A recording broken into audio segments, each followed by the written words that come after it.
The Story of the Lost Child by Elena Ferrante. Translated by Anne Goldstein and dramatised for radio by Timberlake Wertenbaker. Starring Monica Dolan as Lena and Anastasia Hilly as Lila. Episode 3.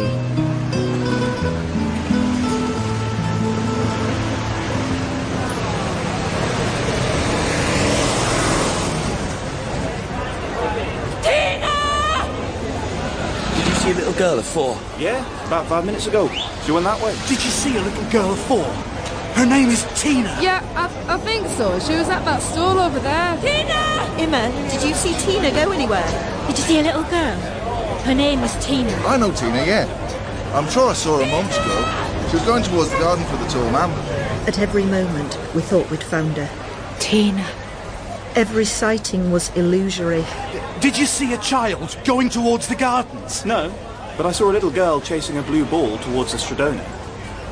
That was the rumour that prevailed. As Tina was chasing the ball, a huge lorry, mud-coloured, travelling at high speed, careered along the Stradone, which was full of potholes. No one had seen anything.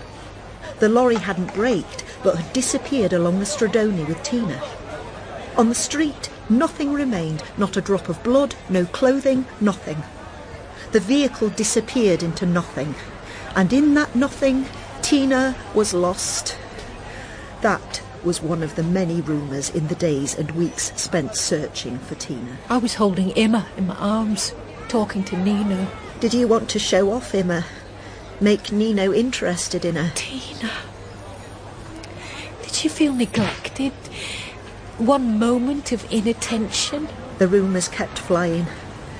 Enzo was convinced the Solaras had taken Tina, but they were at the forefront of the search for her. No one in the neighbourhood had ever trusted the so-called forces of order. Everyone felt responsible, except, of course, for Nino. He kept repeating he had no responsibility. He had handed the child to her parents. The only one I trusted was Antonio. The Solaras organised a roundup of street peddlers. They arrested Stefano, of all people. He was recovering from his first heart attack when the cars came with their blazing lights and sirens. Then Reno, then Gennaro. They were all released. Armando Galliani appeared. He'd become a journalist for a small television company. He wanted to talk to you. Why did you let him? I've been investigating the aftermath of the earthquake for my television station. We're serious journalists trying to uncover what's going on in Naples. Really? Now, I've been going around all the construction sites. I heard of a lorry that was scrapped in a hurry. Apparently because of some terrible thing it had been involved in. You're making that up. I'm repeating what I've heard. I have leads. You don't care about that lorry, the construction sites, or about my daughter. You get out! No, I'm only trying to help. Out! Now! Come, Armando. You were disgusting as a doctor, disgusting as a revolutionary, and now you're disgusting as a journalist! Get out! Tina is alive! She's too upset to hear anything like that. I'm sorry for her.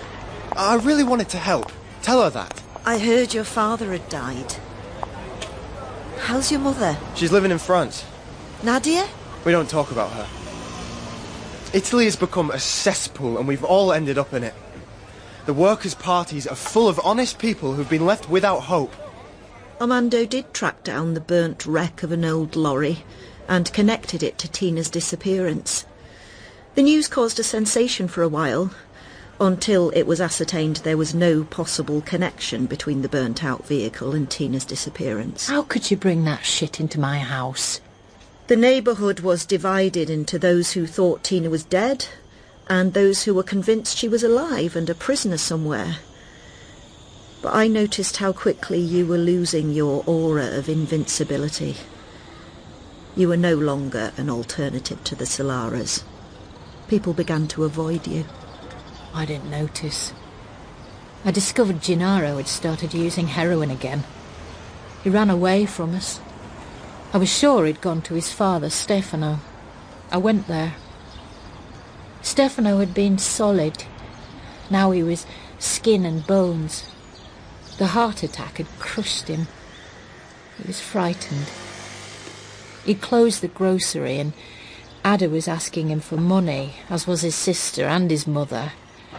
Marisa was his new partner. You think that by allowing Gennaro back on drugs, you'll get money from me? I threw him out, but it'll take a lot of money to get him treated. It's all your fault, Lila. Marisa, you were married to Alfonso, yeah? 2 children that weren't your husband's but Michele's. You left him to live with Stefano when he was with Ada. What exactly do you have to say for yourself? I've lost everything, and it's all because of you, Lila. I had grocery stores, houses, money. I was a rich man. You ruined me. Oh, you ruined yourself, Stefano. You had money from your father and you lost it all. You should have been more clever. You ruined everyone, Lila. Stefano was ruined because he married you. Alfonso was ruined because of you. You've ruined us all. You're worse than the Solaris, and whoever stole your child did a good thing. Oh. Let's go, Lila. Let's go and find Gennaro. Marisa doesn't mean what she said. We'll find Gennaro at Reno's house.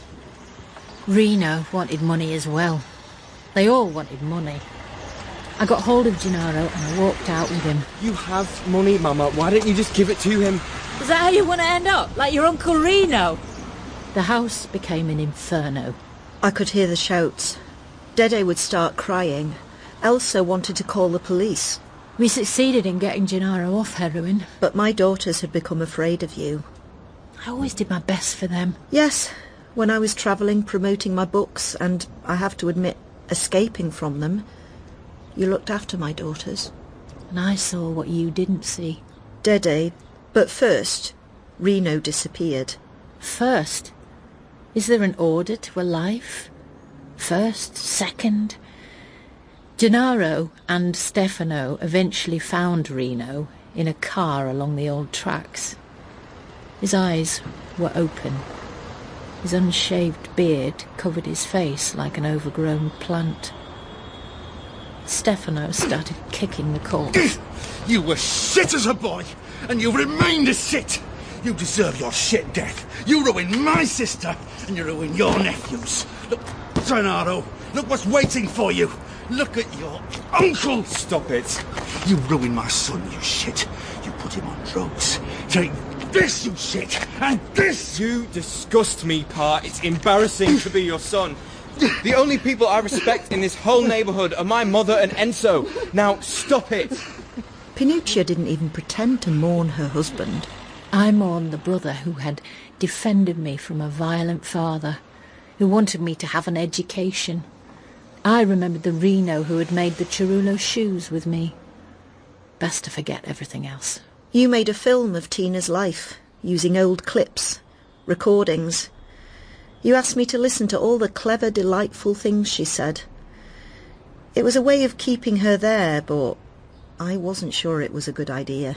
I kept reminding you to think of your own daughters. You were neglecting them. I was a professional writer. I had to make a living. I told you writing had almost become a chore. I told you I never liked my work. I didn't believe you. You were pale. We were worried about you.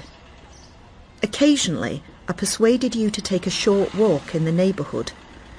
Inevitably, we met the Solaris. They were confining themselves to the neighbourhood.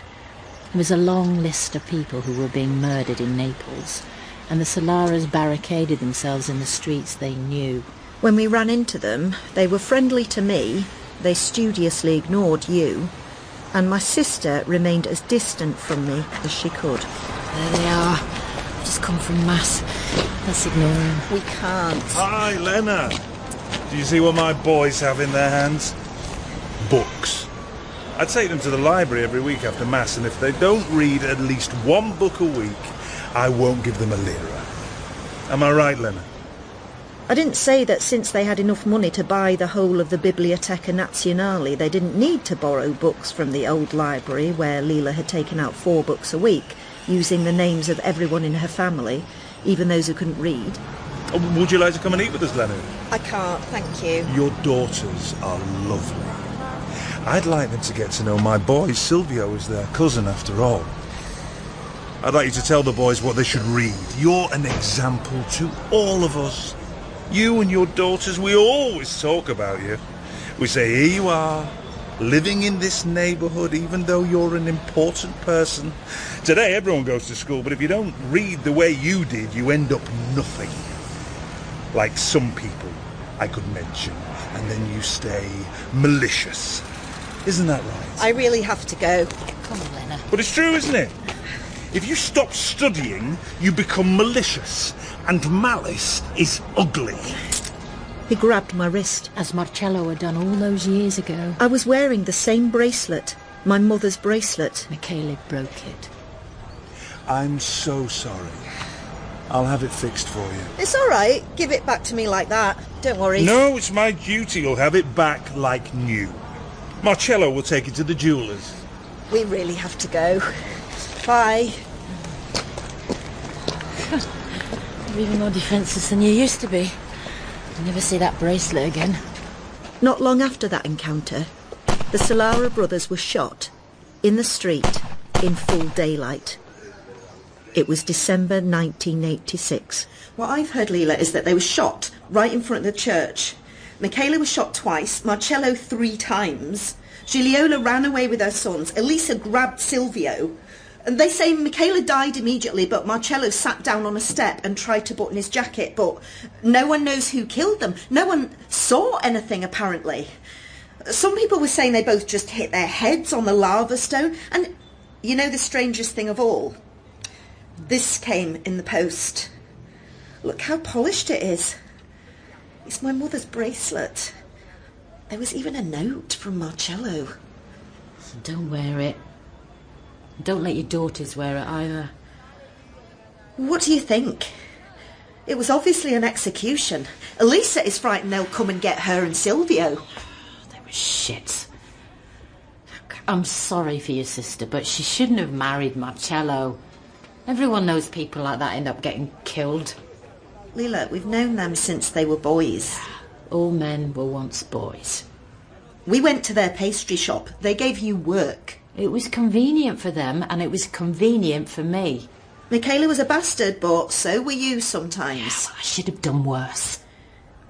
Lila, you don't really think it was the Solaras who took away Tina? Listen, if they did, they should have been drawn and quartered and had their hearts ripped out and their guts dumped in the street.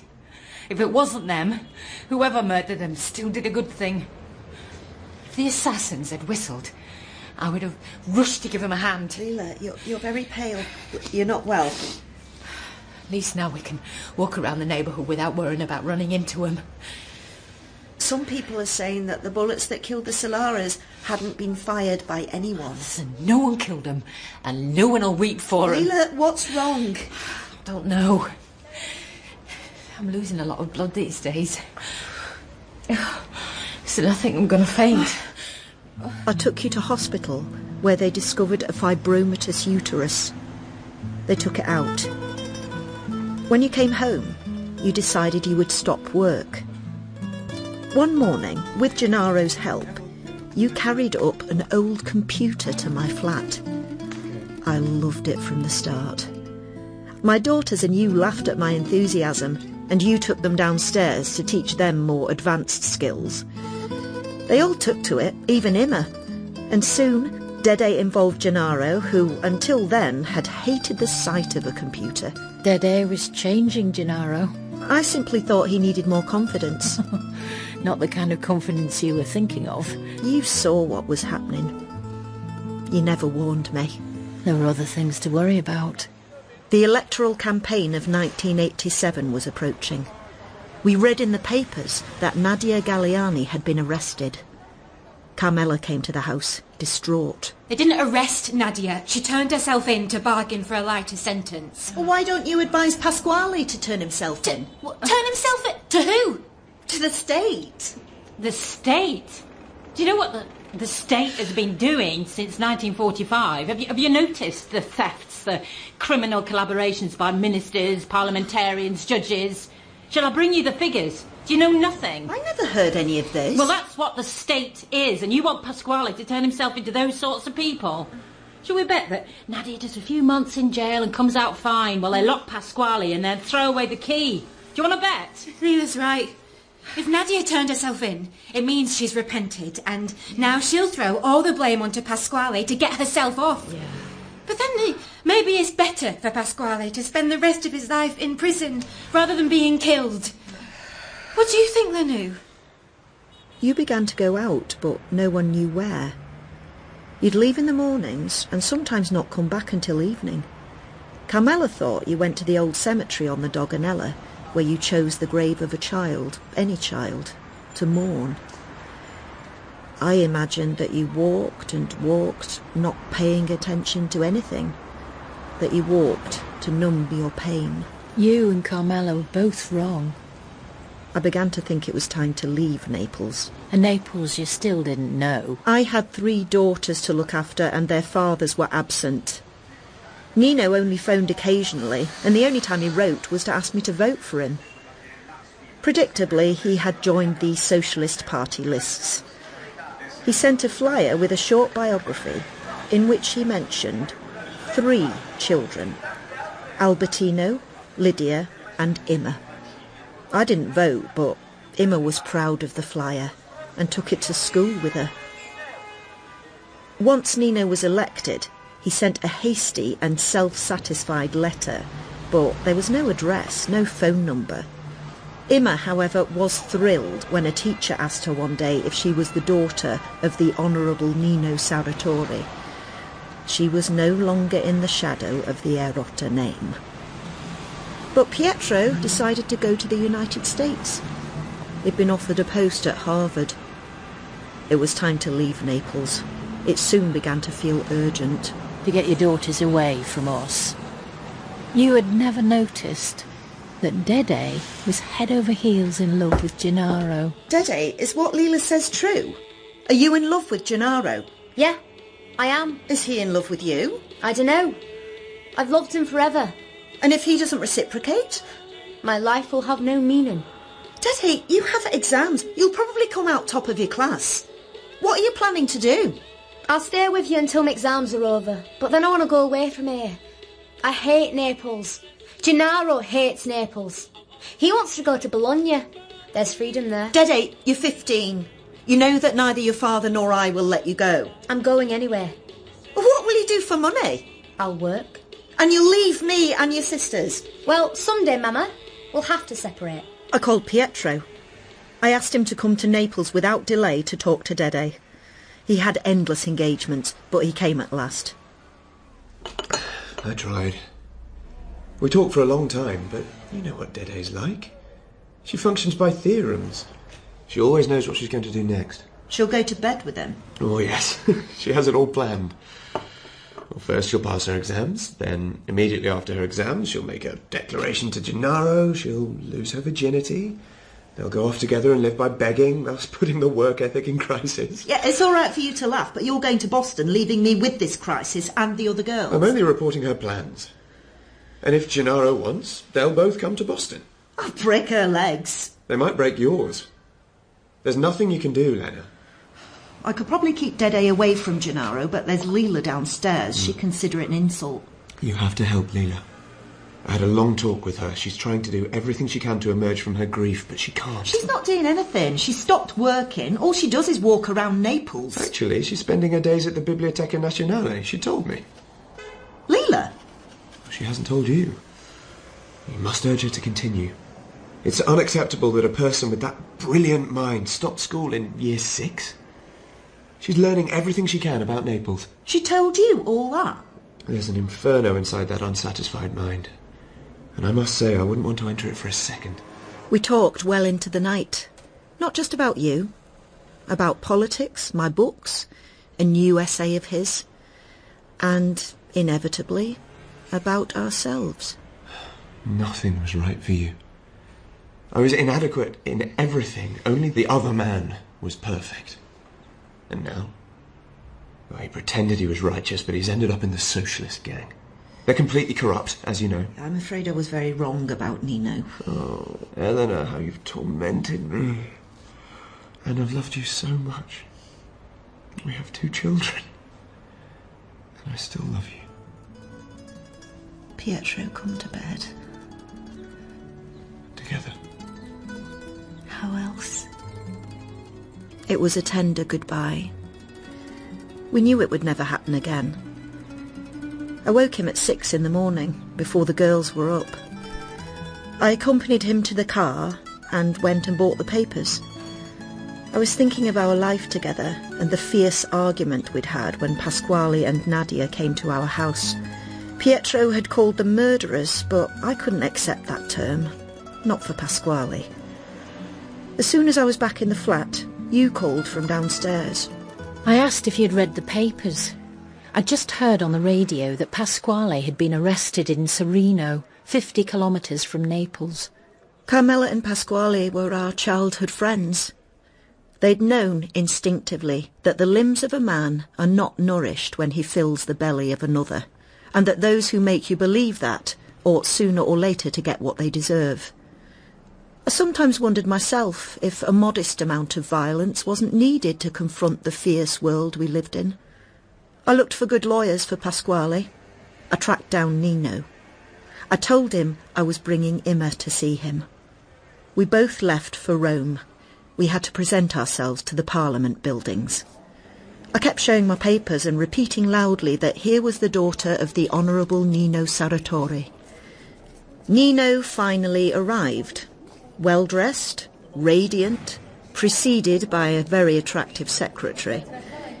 He took Imma on his knee. He paid attention to her. She was rapturous, and only after a while could I talk about Pasquale. Now, what do you expect from me, Lena? To find out if he's in good health and to make sure he gets the full protection of the law. Is he cooperating with the law? No, and I doubt he ever will. It would be better if he did. Like your former girlfriend, Nadia? She's behaving the only way possible if she doesn't want to spend the rest of her life in jail. Nadia's a spoiled girl. Pasquale has principles. Well, I'll look into it. I'm here to make sure that the rights of everyone are protected under the law. But that also means the rights of the relatives of the people he killed. You don't play at being a rebel, shed real blood, and then cry, "We have rights." Do you understand, Imma? I left, uneasy, and I doubted Nino would do anything. But for Imma, it was the most important day of her 7 years of life. Nino did call, sometime later. Lena, I don't want to talk on the phone. You better come to Rome as soon as you can. Nadia is not only blaming Pasquale for all the political crimes of the whole Naples area, but she's also accusing him of having murdered Gino, Bruno Sacavo, of being involved in Manuela Solara's death, and even that of the Solara brothers. What agreement did she make with the Cabinieri to say all that? You know it's a pile of lies. I only know one thing for sure. She's ruining a lot of people who thought they were safe. Tell Lila to be careful, because Nadia has always hated her. How tawdry everything has become, Nino. What do you mean? Look how high the two of us have climbed. You shouldn't have left me, Lena. We'd have a great life here. But your greatest concern is still for Lila. I've suddenly understood something about you, Nino. All the women in your life. Nadia, the daughter of a professor. Eleonora, the daughter of bankers. Even me, with my successful book and connection to publishers, have helped you in your ambitions. Only with Lila did you risk those ambitions. You could have been killed. You could have ruined your future. Lila didn't fit any purpose in your life. No wonder Nadia hates her. Lila never submitted to anything. She took you away from Nadia. She made fun of Nadia's revolutionary beliefs. She's from the real proletariat. I used to admire Nadia when I saw her with you at school, even when she was with Pasquale and seemed willing to strip herself of every privilege. But what was her purpose? The stupidity of shedding blood and then blaming it all on a bricklayer. She saw Pasquale as the harbinger of a new humanity, and now she's going to use him to reduce her own responsibilities. I feel sick. I'm going. I don't really want to see you again. When I got back to Naples, I went to your flat before going to mine. I wanted to warn you about Nadia. Seriously, Lila, can Nadia hurt you? You can only be hurt if you love someone. But I don't love anyone. You love Gennaro? Gennaro's gone. What? Look at this. Wrote beautifully as a child, but this is illiterate. It was indeed a badly spelt, laborious note in which Gennaro explained he was tired of everything. Lila, Enzo, and was going to Bologna to meet a friend of his. Did he go alone? You're afraid he left with Dede, aren't you? I rushed up to my flat. I found Dede on the bed, crying. I assumed she'd been rejected by Gennaro. I felt only relief. It's all right, darling. I promise you, it's really for the best. He was never right for you. It'll pass. You'll see. What are you talking about? You don't understand anything, do you? All you think about is yourself and the crap you write. They've gone. Both. Together. Who? Gennaro. With Elsa. Lila! Lila! Lila! What's wrong? Your son didn't go alone. He took Elsa with him. Elsa? Yes, and Elsa is a minor. Gennaro is 9 years older, I swear to God. I'll go to the police and report him. Well, Gennaro may be useless, but look at the damage he's been able to inflict. He's made both of the well-brought-up ladies lose their heads. I can't believe it. Oh, come on, Lena. Come on, calm down. Calm down. There's really more to laugh about than cry. You might think it's funny, but I'm going to the police. Right, well, go to the police then.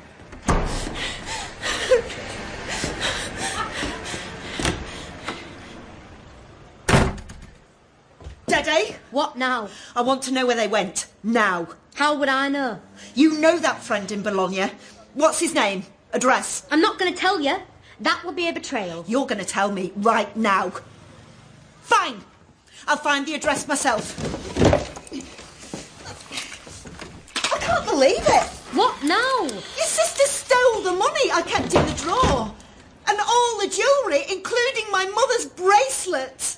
The bracelet I promised you could have. Eventually, I forced Dede to give me the number of Gennaro's friend in Bologna. I called him. I said I knew he sold heroin and I would make so much trouble for him he'd never get out of jail. He swore he knew nothing. I went back to yours.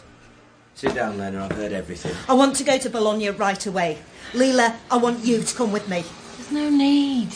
When they run out of money, they'll come back. Well, how much money did Gennaro take? None, of course. Elsa took a good sum of money and all of my jewellery. Well, you didn't know how to bring her up. Lila!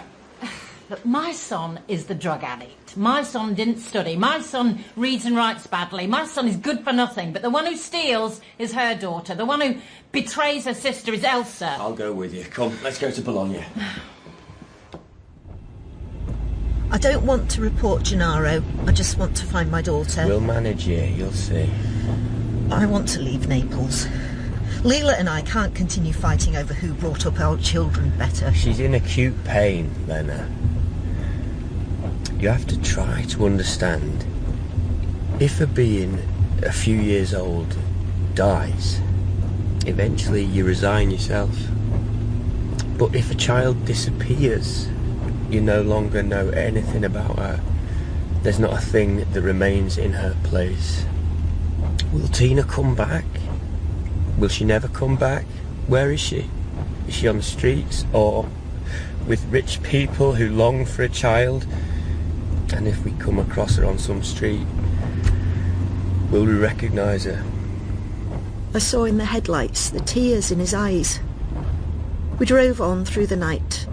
We spoke. I don't think I ever met a man with such a sensibility as Enzo's. He asked me about my work. I told him how hard I had worked not to let myself be marginalised.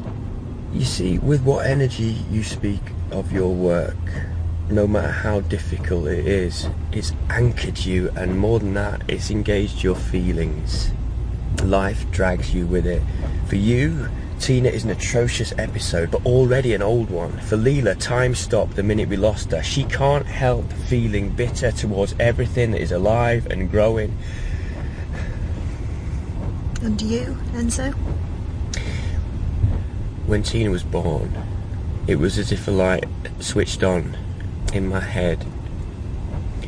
Now that light has gone out, I don't know what the purpose of work is anymore. Why make money? We're not far from Bologna. Try to get some sleep. But in Bologna there was no trace of Elsa and Gennaro. Although Gennaro's friend, frightened by Enzo's fierce calm, dragged us through all the streets where they might be found. I began to insist on going to the police. Wait a little longer, Lena. We may have news from home. Gennaro has ruined Elsa. You should look at your daughters as they really are. That's what I'm always doing. I'm not so sure, Lena. Elsa would do anything to make Dede suffer. And the two only ever agree if they can torment Imma. You're getting that from Lila to hurt me. No. Lila loves you, admires you, and is fond of your daughters. It's what I observe. I'm saying this now to help you be reasonable. I know we'll find them. But we didn't, and decided to return to Naples. Near Florence, Enzo made another phone call to you, in case there was some news. Lila says to call Dede. Oh no. Is Imma ill?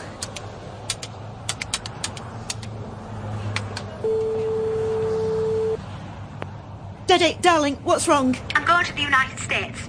I'm going to study there. Wait, what?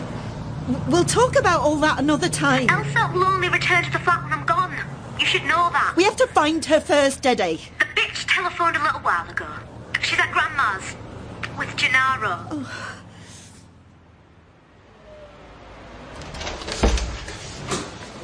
Adele. Lena, my dear. We've been expecting you. You look exhausted. Come in. Are they here? Yes. Both Elsa and Gennaro. I've given them a nice room. A room together? How did you get here? You look like you've been travelling all night. You need something to eat. Then you can talk to Elsa. Pietro rang. We discussed what sort of parents you'd both been and how you might have failed our grandchildren. So you're saying I've been a terrible mother and it's all my fault? Children need a continuity of affection and stability. You had your work. Well, Pietro will have a chance to prove what a great father he is. Dede wants to go and study in America. Pietro's very busy now. He has a prestigious job. I was busy too. Anyway, Dede is like Pietro. Whatever he says, she'll join him in Boston. Here's Elsa. I'll leave you two together. I don't care what you're going to say, Mama. I love him. I hate you. First of all, Elsa, you're going to give me back the money you stole, as well as all the jewellery. Now. And don't you ever dare touch any of my things again, because believe me, I won't hesitate to report you and Gennaro to the police. I didn't want to hurt Dede. I really didn't. Listen, I'll leave you here for the summer, and in September, come back and finish your studies. I'm never leaving Gennaro. He can come too, and he can live with us in the flat. Are you serious? What will Aunt Lila say? She'll agree. Happy? Of course. I should have suspected Elsa would involve her grandmother. It's clear she planned the whole thing. Gennaro's simply following along. I spoke to both of them, and we all agreed Gennaro and Elsa can come and live with me in the autumn while Elsa goes back to school. Is that all right with you? If it's all right with you, it's all right with me. Dede still insists on joining her father in Boston. I feel that in just a few days I've lost 2 daughters. Hey, don't ever say something like that. You haven't lost anything. You've gained a son. You encouraged him. Oh, right, now you want to blame me for what your children get up to. I'm so tired. I need to go to bed. You always did or said something to disturb the equilibrium of my life. The carelessness of words. Loss. Losing a daughter. I was afraid that if my daughters left me, life would no longer have meaning. Where was it ever written that lives should have meaning? Boston can be very cold, Dede. It's fine, Mama. If I need a coat, I'll get one there. You can still change your mind. And live with that bitch? Never. Anyway, I want to live with Papa. But, Mama... What's the matter? You've gone pale. Here's a glass of water, Dede. Mama, can I sit on your lap? Of course, darling, come. Oh, you're so tall. Don't cry, Dede. It's all right. You'll have a great time. And you can always come back. Can I come on your lap too, Mum? Let go, Mum. It's squeezing me. I can't breathe. Emma, you'll write at least once a week. Mama, stop crying. It's hard for me, Dede. Why? The only thing that's ever counted for you are your work and your relationship with Aunt Lila. There's nothing that's not swallowed up inside them. The real punishment for Elsa will be to have to come back and live here. If I reeled from the harshness of Dede's words, I couldn't help noticing that she was at least calling her sister by name. I took Dede to the airport, and in early September of 1988, Elsa came back with Gennaro. As promised, I gave them a room to themselves. Gennaro was affectionate. Or rather completely submissive to Elsa and to Emma, who treated him like a servant. Oh, Lila. I could hear you and Enzo quarrelling, shouting. I could hear Tina's name filtering through the floor. Then I would hear the door slam, and your steps as they mingled with the sounds of the stradone. Naples. It was Emma who first told me about your explorations. Sometimes you took her with you. You explained Naples to her. You fired her imagination. What a city, Emma, eh? Look at what a splendid and important city this is. In this city, where so many areas were once swamps, everything was built and then everything was torn down.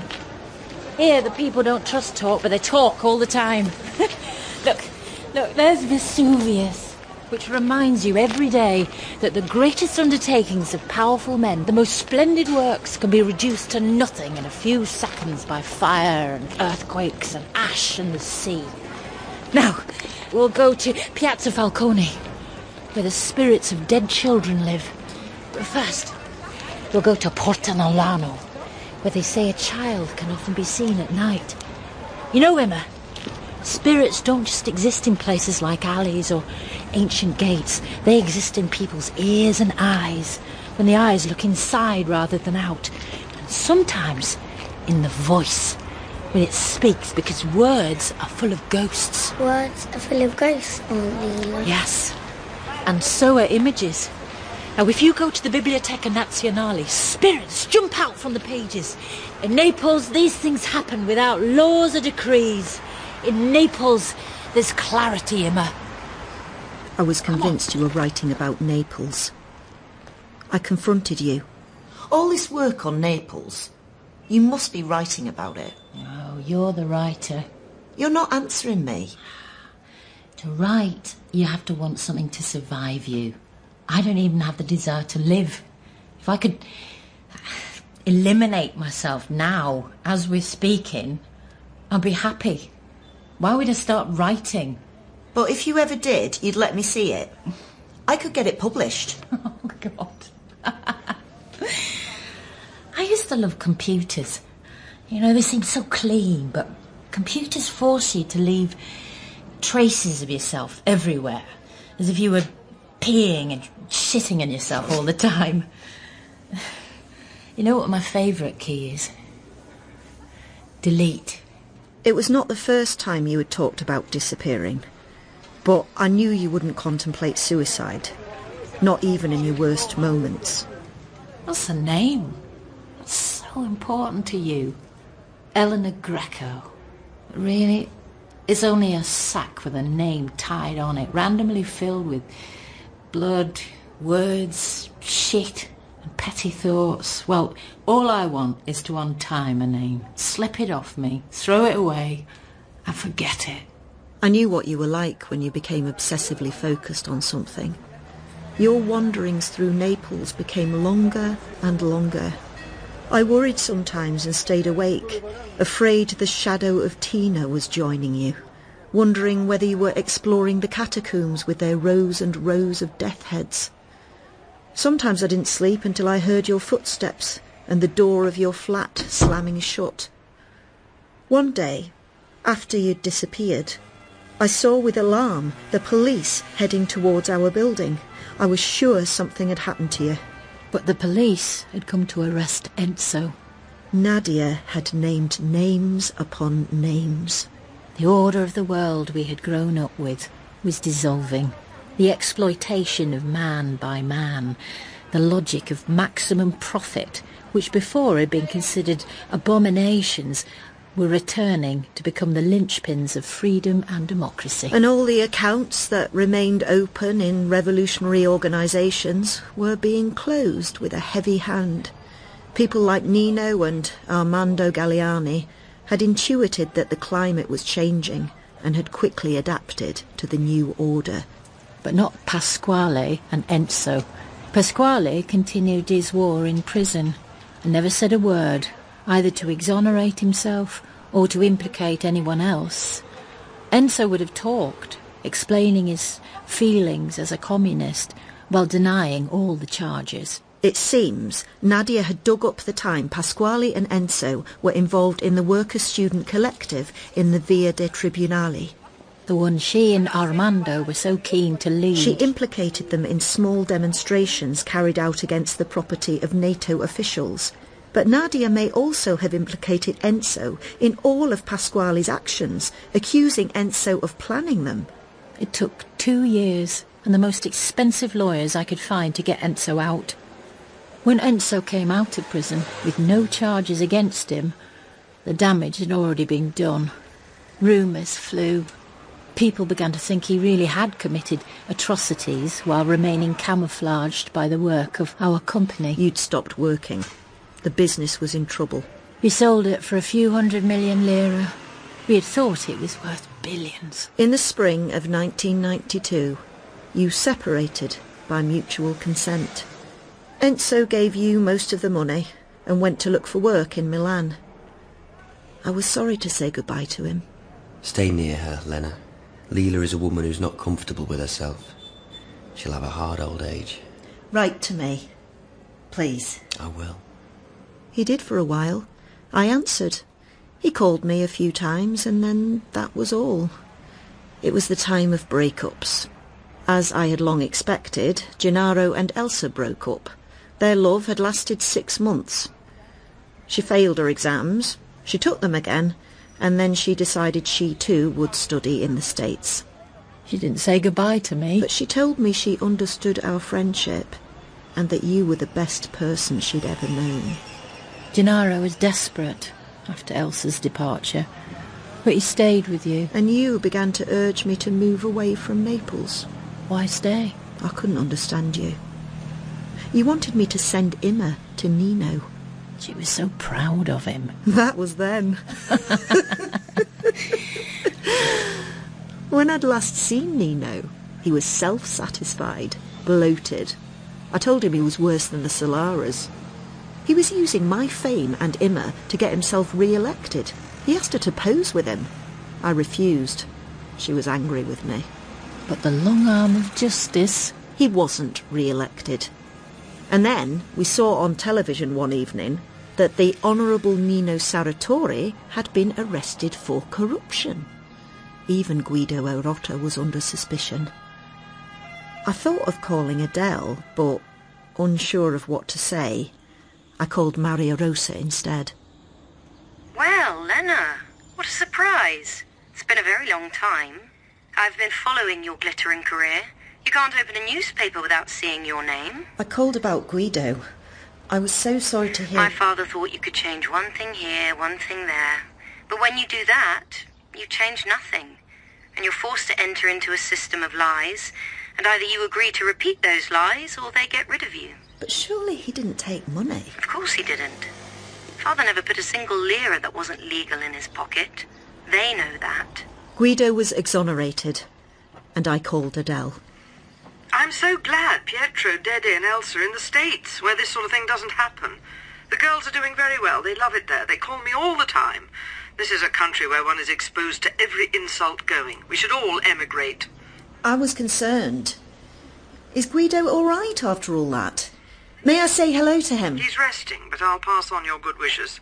My husband's only crime was to be surrounded by those new literary types with no ethics. Those young arrivistes ready for anything. Scum. You'd exerted yourself for Pasquale, for Enzo, but you showed very little concern for Nino during his trial. When we were in Ischia, whenever he needed money, he asked Bruno Sacavo, and he never paid the money back. Nino only ever wanted to climb higher and higher. If he did something wrong, it was only to make himself more likeable. He appeared in the papers and on television, looking pale, grizzled, with the expression of a child who swears it wasn't him. Emma was upset, and she'd lost the prestige of being the daughter of an honourable member with her teachers and classmates. They shunned her now. I told her Nino would soon return to Parliament. I told her I didn't think he would, but there was no need for him to be an important person for her to love him. Nino returned to Parliament in 1994. He attacked the judiciary and shifted further and further to the right. You know, Mama, you may write books, but Aunt Lila sees the future. She knows everything, and it's all in her computer. What's in her computer, Emma? Everything. Everything about Naples. Everything else. Lots. What were you writing? I decided to ask you directly. I've already told you, I'm studying Naples. I'm reading the accounts of travellers.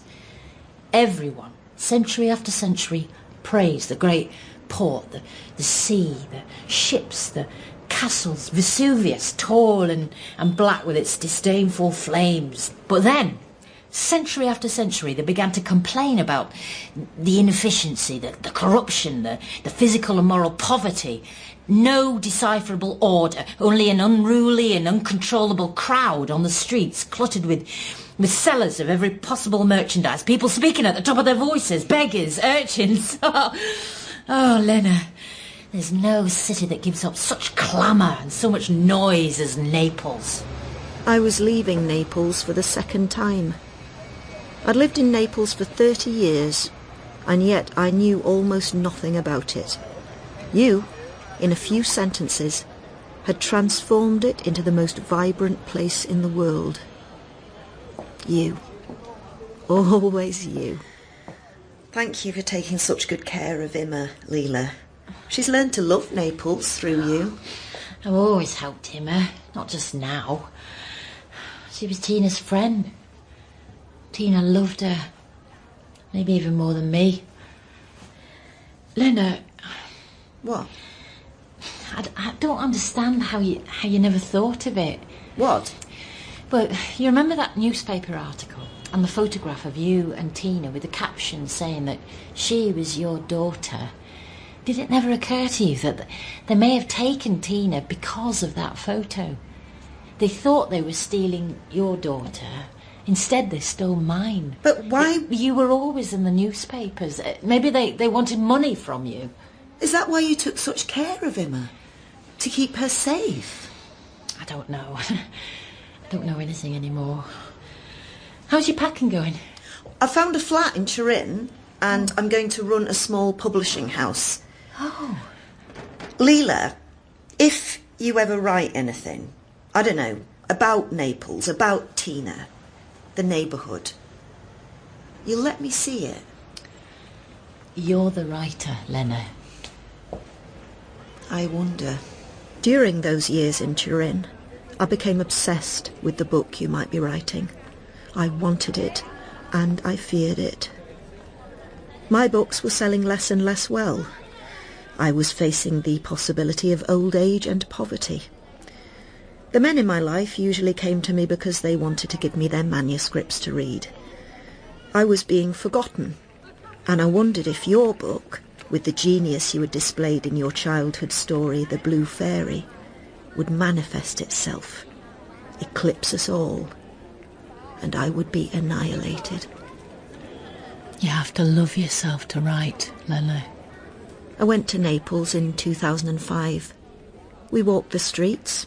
I talked about Dede, Elsa, Emma. I now had grandchildren. You talked about Naples. Hey, listen. Listen to all these different languages spoken in Naples right now. I've never left the city. I've never even taken a train. But the whole world has come to me. And that's when the news of Gigliola Solara's death spread. We rushed to the gardens where her corpse had been found. Her enormous body sprawled on the ground.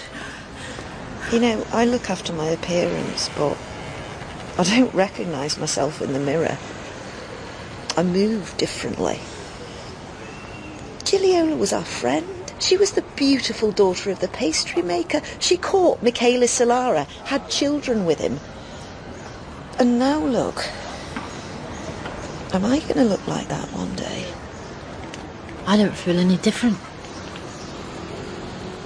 Isn't Gigliola's story one of the saddest you can think of? It's not a story, Lena. Listen, write about her if you want. But don't you dare ever write about me. I'll come and interfere with your computer. I'll erase your files. I'll change them. I'm warning you. That warning of yours. But even so, I did write about you. I wrote a book called A Friendship. It was short, 80 pages. I knew I'd broken our unwritten agreement, but I thought that if it was good, you would be grateful to me for saying things you didn't even have the courage to say to yourself. When did I ever lack courage? The book came out. It was a success. I was fated again. And then Gennaro called one day to tell me you had disappeared completely, leaving no trace. No trace at all. When I read the proofs of my book, I knew that the threat to come and interfere with my computer hadn't materialised. The book was mine only, even if it was about us, about you, about Tina. But when I reread it, I wasn't sure. How can you distinguish between what's yours and what's mine? I returned to Naples only twice, and there was still no sign of you. I attended Nino's mother's funeral and saw Nino, large, bloated, his hair thinning, talking loudly, giving the impression of wasted time, useless labour.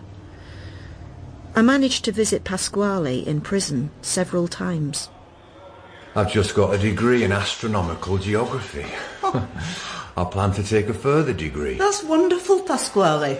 If I'd have known that to get a degree all you need is time and to be shut up in a place where you don't have to worry about earning a living, I'd have done it ages ago. You need discipline as well. Yes, you need to learn by heart pages and pages of books.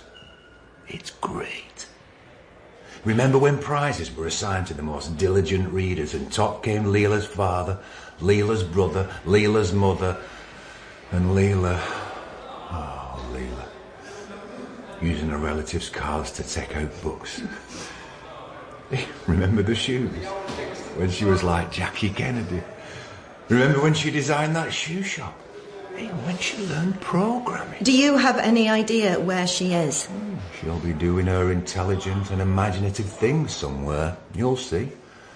And when Lila decides to show up, she'll show up. Where are you? Will you ever return?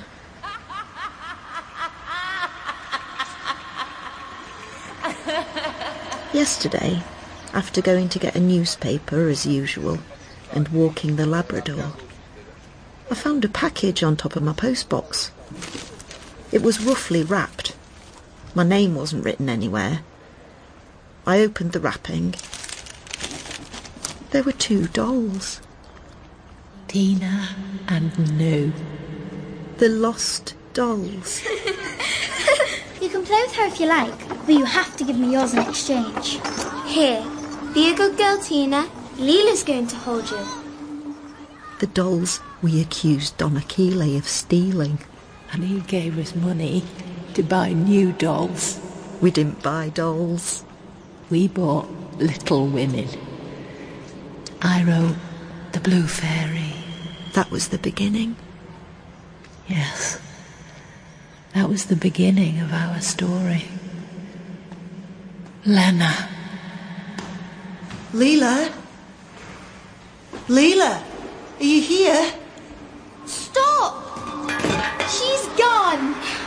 What you do, I do. There.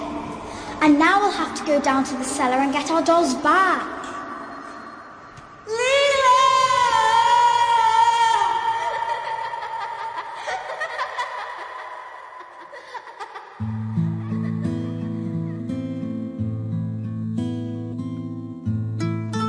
In episode 3 of The Story of a Lost Child by Elena Ferrante, the part of Lena was played by Monica Dolan and Lila by Anastasia Hilly.